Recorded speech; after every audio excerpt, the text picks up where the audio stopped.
It's a quick little project. It's a DELL Precision 7810. It's got dual XEON E5 2670 V3 24 core chips in it. So we've got 48 total processors on 2 chips. It was failing a fresh Windows installation.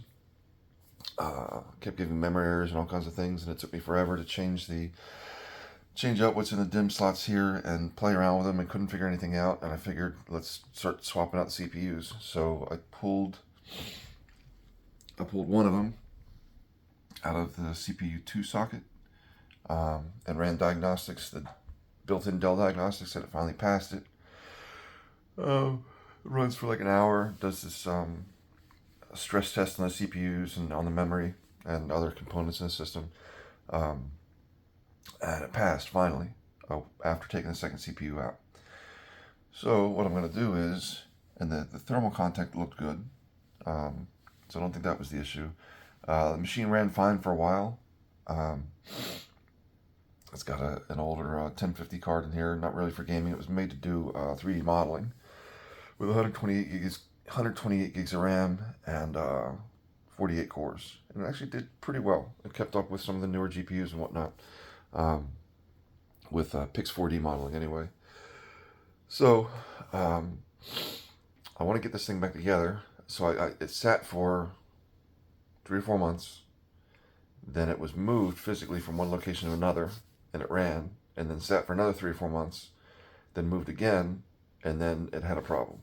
When I tried to do a fresh install Windows on it, wouldn't take a Linux install, anything.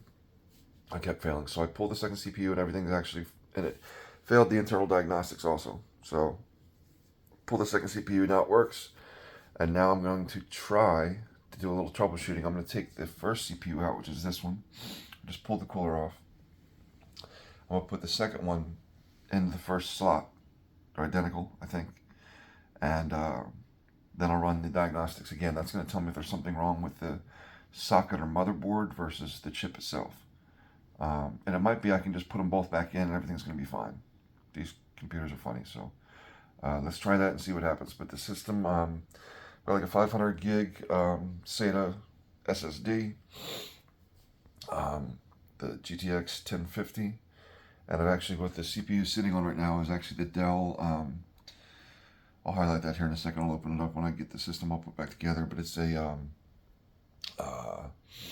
holds 4 NVMe stick drives, PCIe stick drives, and it's got a little active cooler and stuff on it. It's pretty cool little card there. But this was going to be a file server or some network attached storage or 3D modeling computer or something like that. I just don't want to give it up. Don't want to trash it. Seen plenty of YouTube videos on how well it does gaming. So if I do get it back together, especially with 2 CPUs, I'm going to throw like a 3060 Ti in there or something and just see what it does, see if it'll run at least like Fortnite well or something. And maybe hand it down to my 9-year-old who loves playing Fortnite now instead of the janky laptop he's on. I'll set him up with. So that's this video. Let me, what I'll do is I'll pull the thermal paste off of here and swap the CPUs, put fresh thermal paste on. I think I've got this, and then I've also got something else over there I gotta check. I don't feel like walking over there too far. And we'll put one of them back on the CPU 1 slot anyway with the other one and see if it boots up, see if it'll run those tests. Trying that now. So got the second CPU now swapped out, installed. There's the first one that appears to be good. I just powered this on, put the first cooler back in here, and there's the second cooler, which is bigger, by the way, or larger. I think there's a fan, an internal fan in here. It's got power, but I don't know where it is. Somewhere up under those, inside those pipes, or can't quite see it. It's in there. I think I see it there. This one, by the way, was getting extremely, not extremely, but very hot when it was running with that second CPU in this slot here. So this is powered on now. I'm going to try, I think, function F2. Oh, it's too late. That was stupid. Powering back down. Trying again. I'll do function, actually F12 on this little silly keyboard is function F2. It takes a minute to light up. I'm going to pause it here and get the diagnostic screen up. It's kind of annoying, this keyboard actually. If I hit F2, it goes to the BIOS setup. If I hit F12, it goes to the diagnostics that I want to run. So I have to hold down function and F2. It's a bad mixed combination there, because if I let go of function and accidentally touch F2, it's going to jump right into the BIOS screen. So I'm trying to keep the function key down, this one here, while I touch the F2 key. And I failed a few times. It's pretty annoying. Let's see if I can get it done. Nope, stupid BIOS screen again. I don't think I can get to the diagnostics from this screen. I think I have to, yeah, I don't think so. Let me power it down again. Maybe it's F2 I need to be pressing. Nope, I can't seem to get past that. I'm gonna keep trying and get back, but I just noticed it actually shows 64 gigs of DDR4 RAM in there. I believe it's ECC, yeah, ECC RAM. But it's interesting that it doesn't even read anything in the second CPU slots when that second CPU is empty. It's kind of what I expected, but that was kind of interesting. It also shows core count 12, but 24 CPUs show up when I do testing or looking like Windows Device Manager when both CPUs are running. So I don't know. I mean, 24 on each one. So I got to learn a little bit more about that, I guess, before I keep talking about it. From made in 2015, so this is a 9-year-old computer. But we're going to try to make it into something worthwhile. Let me keep trying to get into the diagnostic again. I got it. This is the menu option I was looking for. So on here, I'm going to go down to, it was F12, I just had to press it a whole lot. Diagnostics. And as soon as I touch that, I think it goes instantly. Or, there we go. Comes up and it starts doing a CPU fan test. It runs through the stuff real fast. Cables, PCIe bus, hard drive boot path, USB devices, network, video card, CPU 1, and then goes through all the fan sequence. And then it jumps right down to the processor. And the CPU stress test. And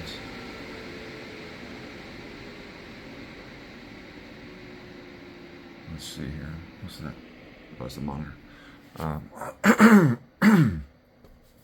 So give it a moment here, but then it goes down through processor and then goes to memory. And we're going to see if this locks up like it used to when it was in the second slot, the second CPU slot right there. But okay, now it's doing the data bus stress test. It walks through all the CPU, I guess, memory allocations or something. And these percentages will slowly but surely creep up, and then it'll jump to the next CPUs or something. Another thing I'd like to learn more about. But it seems like a pretty comprehensive test that usually takes quite a while to go through. And I'm going to let it run. I'm going to watch some TV. I think Linus Tech Tips is doing this thing, their WAN show about iPhones undeleting nudes. Huh. Good thing I don't have an iPhone. I use the cheaper of the thermal paste, the TM30, just because I'll probably pull these off and move them around quite a bit. This here I think is like 20 or 25 bucks, so I'm going to save that for when it's really needed for something else. And this looks like it might already be stuck on this 0%, but I'll give it some time. Sometimes it sits for a little bit. So 71 here. These are all at 0%, not moving. The data bus stress test at 80%. And we'll wait that out. So I'm going to shut this off now and see if we get any further. 71, 80, and zeros. Actually, coming back for a second, this is actually helpful because I don't believe the memory was tested in the second CPU slots. So is the fan running? It is. So these were tested in the first run and everything passed with the other, that CPU right here. That's what was tested the first time. So now it's testing the same thing, and it didn't test these over here. But now it's testing this CPU with the same RAM, and we'll see what happens. That at least will isolate, hopefully, the CPU. Whereas if a memory module here was bad, it would have never tested it. So logically, this makes sense what I'm doing. I just realized that it's actually oddly kind of isolating which RAM could be bad also. But I do believe it's a CPU because we're still sitting on 71, 80, and all zeros here. We'll see if that continues stuck. Yet another interesting point here is with this CPU still now stuck. This is about 10 minutes later. 71, 80, and all these zeros just stuck there, not doing anything. This second CPU that's been moved over here is now also putting out a bunch of heat. Whereas when the first CPU was here, no heat at all was coming out, and the second CPU was burning up, it felt like. So, my guess is something's fried inside of that chip. I'll give it a little bit more time and just see what happens. But I can find a cheap one on eBay, hopefully better off condition than this one, and throw that in there and maybe get a dual CPU still working again, and the dual system CPU still working again. Giving up. 30 minutes in, still stuck, same percentage. I'm relatively confident now that the second CPU that was here, that I moved over here, is the culprit. So I'm going to take that out. I'm going to use proper thermal paste, clean up the first CPU, put it back in there, test again, make sure that that's what I'm fully confident in. And then what I'll do is I'll take the ECC DIMMs from the second CPU and move them over to slots 2 and 4. 1 and 3 are filled, so 2 and 4. I ordinarily wouldn't care to fill in the other 2 slots. That's still something I need to learn more about also, by the way. The efficiency of filling 1 and 3. These are actually 1 and 3, marked 1 and 3. I don't know if you can tell that right here. There's a screening. There we go. Yeah, so there's upside down 1 and 3, and over here is 2 and 4. So these 2 are filled, and then 1 and 3 for CPU 2 are filled, and the 2 and 4 are empty. So I'll take those and I'll move them over there and I'll test again, just to make certain that I don't have a janky system. And I would save them for something else, because 128 gigs of RAM isn't necessary here. But I don't have anything else that takes ECC RAM. So also I've got a 1050 card here, but I have a GTX 970 right here, which appears to actually work. It's a little dusty and old, but it functions. I'm going to try to get away with putting that into here, and then I'll see if it runs any games or anything, just out of curiosity. But this could probably use a cleanup, maybe cleaning up the chip and thermal paste and put it back together on the cooler. Trying it out, but this is going to pause for a minute while I change out this junk CPU. Back to testing. I've got the first CPU back in the first slot. I actually went ahead and put all 4 DIMMs for 1, 2, 3, 4 in the first CPU, and this is all empty over here. And I'm just going to let it run. Might take an hour or so to go through it. Might as well do it once now with everything in there, and hopefully it clicks and works, instead of doing it all and then doing it again when I move the memory. So let's see what happens here. Looks like it's cruising through, and it's initial CPU stress test is almost done, or now it does a data bus test within that. And here we are at the 71, 80, and 0. So now there we go. It already went past where the first CPU did, the previous CPU did on here. So it jumped up to 84%, and it's working through all this here now. So I'm gonna let that run for a while, and then I'll come back to the plan here. I'm gonna look up how much I can get a replacement CPU, replace that second one with an identical one, and maybe get this thing as beefy as I can. Because I love the chassis. The chassis is cool. It's got these really solid metal carrying handles here. Everything is really nice here. It's got RAID array on the SATA ports, a whole bunch of them down there. Lots of funky little options on this board. And the BIOS is pretty intense. I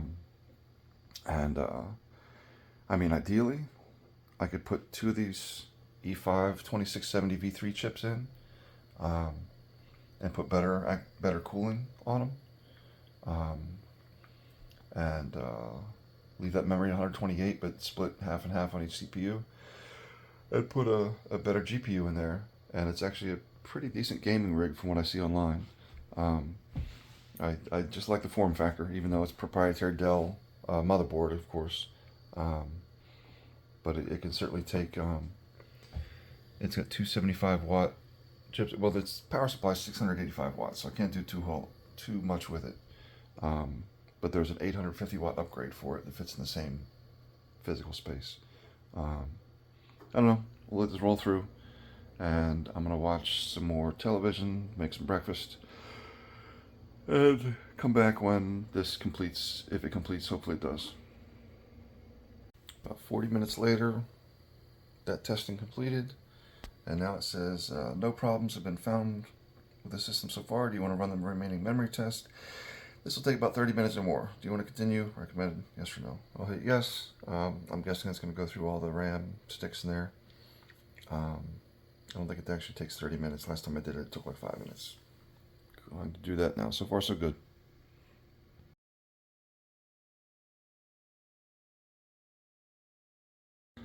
There we go. That actually did take about 30 minutes or 40 minutes actually to do the finishing memory tests. Everything checks out. I've got all the memory on one side. Everything seems to be in place. You know what? While I'm here, I'm gonna click around a little bit as far as configuration.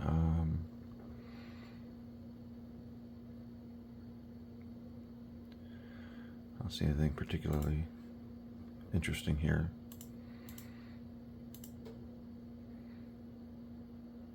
Just no hard drives detected on the failures. No biggie. All right, so I'm going to exit and see if it boots up to. I've got Windows 10 installed. Apparently, Windows 11 won't work on these Xeon chips, or at least not without some hack, I guess. So somebody's figured it out, maybe. So it's on booting this to Windows 10. I'm going to install Fortnite, maybe, and see what it does on this 1050 with this chip, and report back like frames per second view, frames per second stats, and see what it looks like, see if it's playable. Curious. Did a couple things. Ran through, got the service tag off this Dell unit, and went to Dell's support site, updated all the drivers that they had for it. And then running some basic diagnostics now. Looks pretty much the same as what I ran in the BIOS, or built into the PC. Run a March C test on the memory is all it's left now. Don't know how long that'll take, but everything is up to date. There are no errors, no problems. I actually took I had a little TP-Link Wi-Fi network adapter on the back and a USB port here. And I found a clever little spot on the inside for internal USB 2. Oh, there's an internal USB 1 somewhere. I'll have to look around. But plug that in, and I can't run Device Manager because right when I did that, I was actually starting to do this hardware test. Maybe I should have done that during that time, but it's blinking green. I got a little bing, bing, bing. And when this is done here, should be done in just a moment, I will test to make sure I've still got network connectivity. I don't know if it's gonna connect as well. It's kind of in a Faraday cage inside the case, but maybe I'll do a quick test and see if the little USB, the little Wi-Fi dongle is faster outside the case versus inside the case right there. It would just be nice to not have it here to worry about it all the time, breaking off or getting lost. By the way, this has got very limited I/O on the back, which I guess makes sense because it doesn't really need anything. They could actually do away with a couple of things like the PS2 mouse port and keyboard port. I don't know what version USB ports these are. They're all black on the back and on the front I/O. I mean, it's got internal audio built into it, which is cool. It either runs it through a little speaker, which I think is that. I'm not certain. But this actual the 1050 Ti actually does an audio pass through on HDMI, and this particular ViewSonic monitor has some little speakers in the back of it, so it actually works like that. So that's pretty cool. So this is done, all tests passed. All right, so that's cool, but I went through that and then went through the drivers. I did an auto detect thing. It was DELL Support Assist. It's actually kind of cool software. Again here, Windows 11 not supported, which sucks. I went through and let's try to do a device manager here and see if it picked up the network adapter again, which I'm assuming it did. Yep, there we go. So that works again, and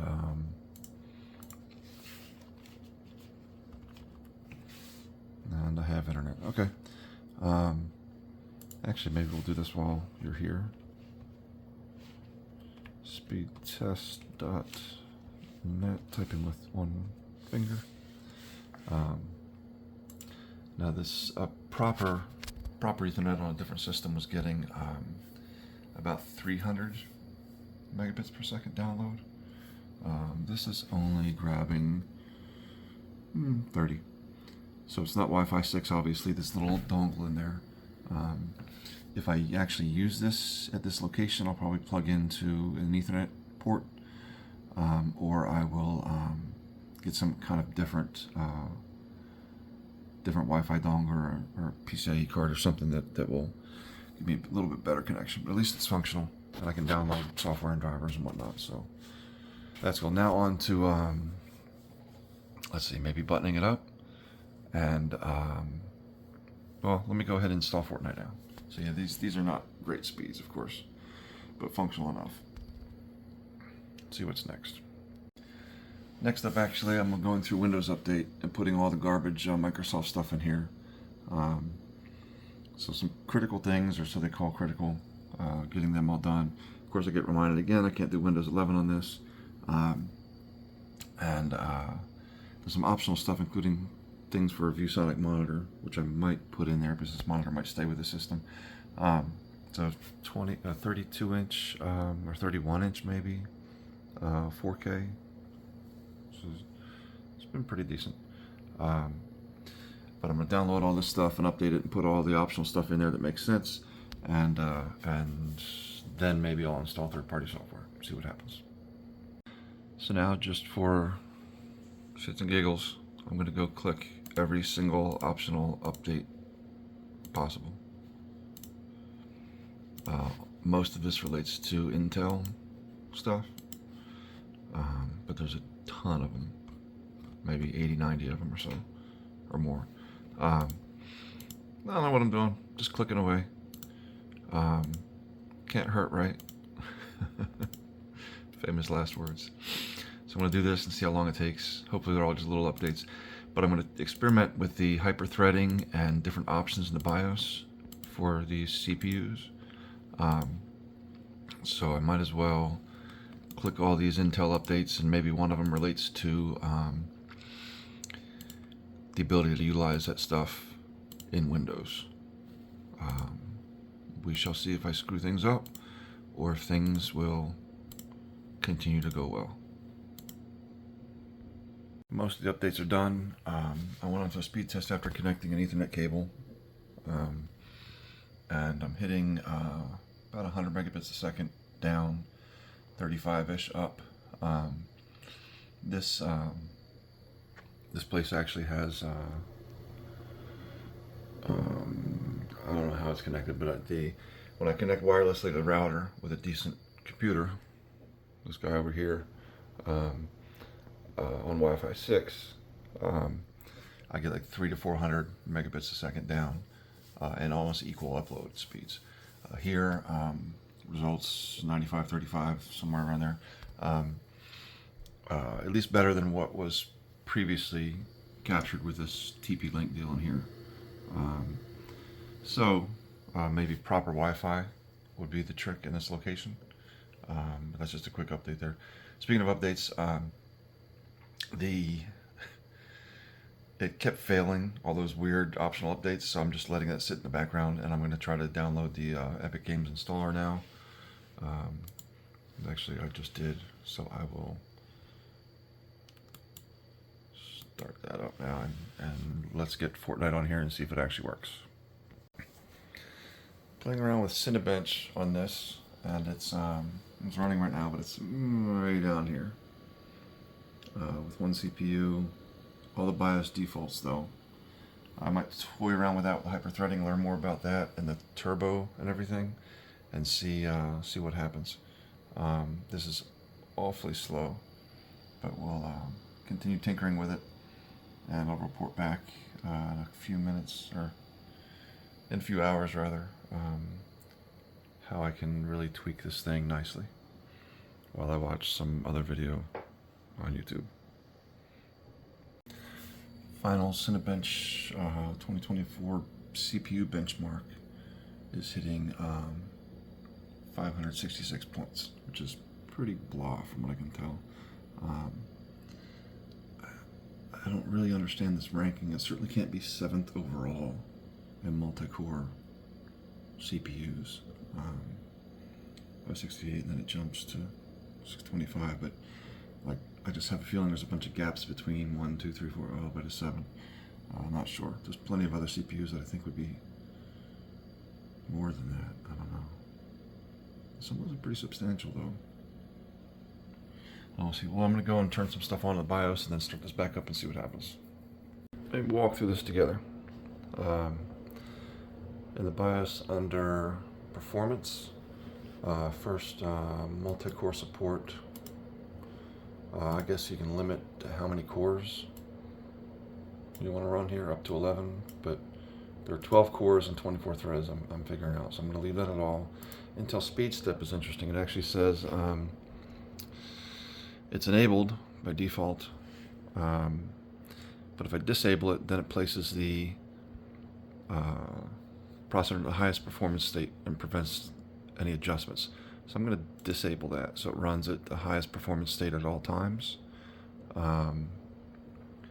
C states, additional processor sleep states, may optionally use these for some power savings when idle.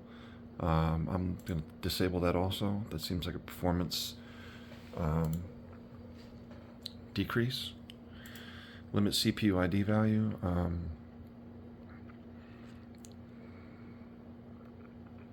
Beyond my understanding right now. Enable Intel Turbo Boost. Okay, that was on by default. Allows the Intel Turbo driver to increase the performance of the CPU or graphic. Okay, so allow it to increase. Sure. Hyperthread control. Oh, enabled also by default. Well, that's unfortunate. I guess I'm not changing much here. Enabled. I thought it was disabled. I guess it was before I reset the defaults. Asynchronous mode. Reduces latency of memory transactions, expensive bandwidth.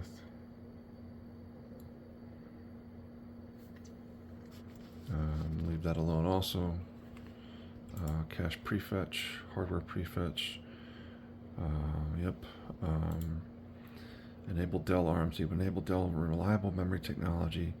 Use memory management to identify and isolate memory errors. I'm going to take this away, thinking maybe it's faster to not be thinking about that. And that's it. I thought that I was going to be able to turn on turbo boost and hyperthread, but all I was really able to do was disable the speed step. I'm going to exit this, let that save. It's going to restart, and I think I'm going to go ahead and power down right now before it starts up properly. And then I'm going to pull out those 2 extra memory modules. We'll pull those 2 out and leave just 1 and 3 in there. And I'm going to run that same Cinebench test and just see if it makes any effect whatsoever. It's going to be a little curious. For whatever reason, with the 2 sticks of RAM removed and that 1 setting disabled, here's the first benchmark at 566, and now it came in this time at 475, so it made it slower, which doesn't make logical sense, but I'm tempted to put the stuff back in and run it again. See if it's actual or just happenstance. Maybe there's some kind of background task or something running this time. Settings back to defaults. First score is 560-ish. Second score, after I pulled the memory out and changed the settings, dropped to 475 points. And now Cinebench reports when it's back to the defaults up to 550 again. So obviously I don't know what I'm doing. And, we now have that back to normal. And I was mostly worried about hyperthreading and turbo boost, making sure they were enabled. And they were already after I reset it to the default. So I put the second CPU cooler in with no CPU in there. CPU is still sitting over there, the dead one. Just to make sure I don't lose this cooler, I went ahead and plugged it in to have an extra fan that's moving on the inside of that, and just to keep it all together there, I guess. So I think this is ready to button up, unless I want to experiment with that RTX 970, which I might. But let me first finish installing Fortnite on here and seeing if that's actually playable. I continue that now. It's a long download for the initial install, and it's not a very fast connection. So that's next, I hope. I think. Not terrific. Really glitchy. I mean, this looks high here, but I think it drops often.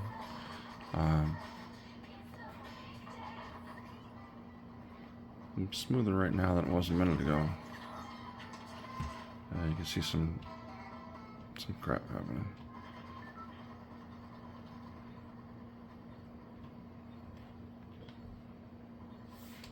Kind of hard to do this with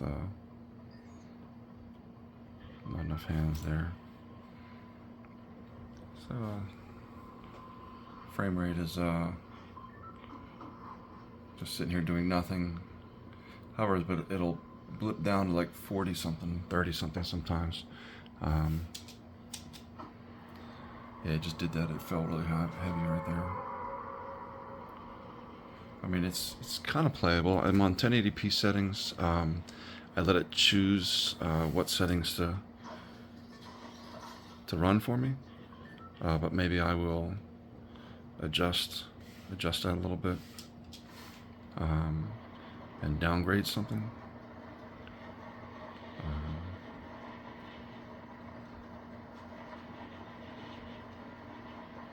See what I can do here. Get on the ground.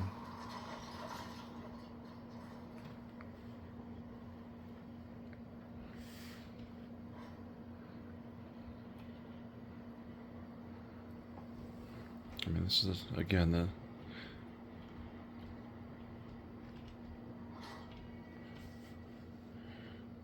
try to just run around with the cursor keys, but it'll sit around 130 frames a second, but then it'll just drop down to like 40 and get super laggy. So let me experiment a little bit with this.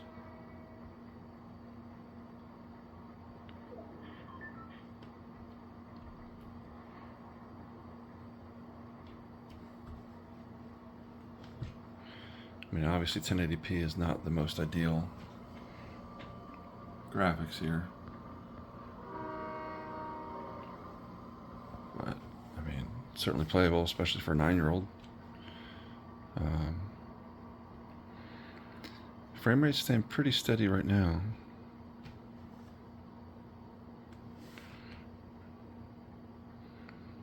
without much else complex happening though.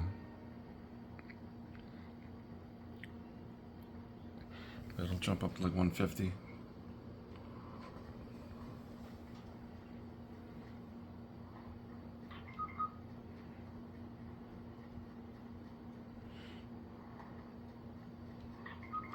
And again, this is a 1050 Ti with the one CPU, 128 gigs of DDR4 ECC memory in this DELL Precision there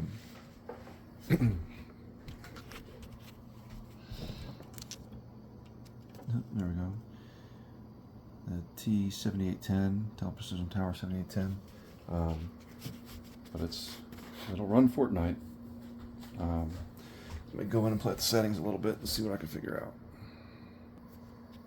All right, I don't know how to get this auto quality set off, but I went to, or now it's on custom. Okay, so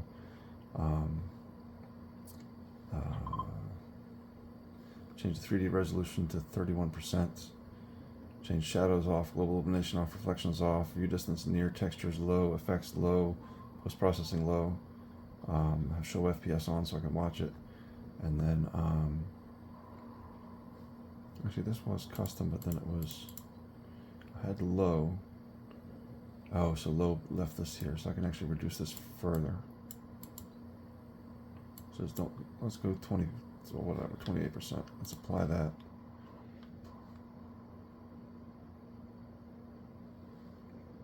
And then, oh wow, that's horrible. Oh, it's locked at 60 frames per second too, which is interesting. Yeah, this is terrible. This is, I mean, again, playable, but not ideal by any means. I got a lot to learn with gaming, but so I wonder if I go to change from custom and just go to low, apply that, and go back. It's still it's better, but it's still not very good. All right, go here. Let's try, oh, frame rate limit. I'm going to say, oops, go back to unlimited and apply that, and then go back to the game. And I'm showing, yeah, I'm frame rate now is like 200. It's not really dipping much at all. But again, graphics are not very good, so let's experiment a little bit more. Enjoying my learning process here. So I wonder if graphics quality, if I go from low to medium, apply, go back, okay. Well, this looks, I could play like this. This is not that bad. 1080p screen, medium graphics. Frame rate is, actually that's where we were before, but it was dipping low and lagging. I would just have to play it a little bit and see if it's worthwhile. Experiment a little bit more. But that's Fortnite running on medium settings, 1080p, with a 1050 Ti and an E5 2670 V3 CPU and 128 gigs of DDR4 RAM. Another amount of RAM doesn't really matter that much, but that's what we've got so far. And I think that's the end of this video. I got to a playable point with Fortnite. I'm sure it'll do Minecraft fine if it can do this. And that's a simple computer that cost $65, something like that. So now we'll go on to, we got 1, 2, 3, and 4 builds to put up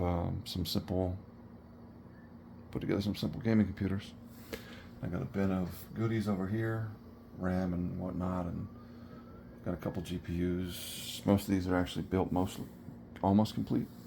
Just missing a few things. So there we go. I hope you enjoyed this boring video of my experiment. Took most of the day to create a computer that if I sold it, I might make $100 off of. But maybe I'll give this one to my son, my 9-year-old, who will love playing it. See you later.